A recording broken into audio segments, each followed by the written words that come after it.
little over a year ago, China's leadership had something of an epiphany. And now that decision is clear as day in the recently released annual trade statistics for PortMiami, sullying only slightly its first year of record trade since 2015.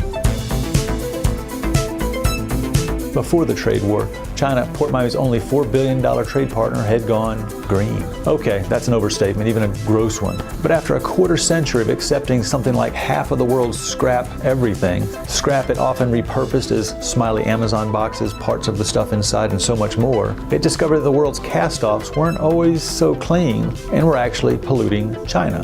So in early 2018, China put the brakes on imports of scrap, plastic, and paperboard, which cast a pall on an entire industry, which would send boatloads, quite literally, of scrap material to China on ships desperate for something, anything to carry.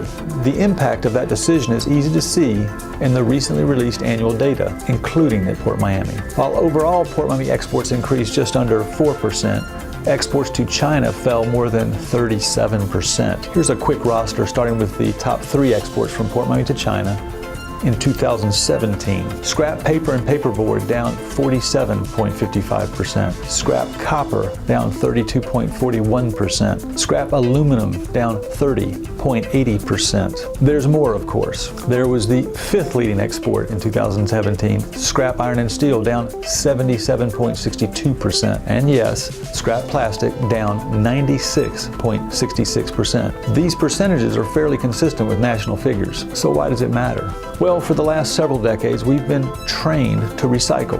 We recycle at our homes, at the mall, at the ball game, in parks. And while China was barely putting a dent in the amount of plastic being discarded, it certainly didn't hurt either. Well, it hurt China, and now it's back to hurting us.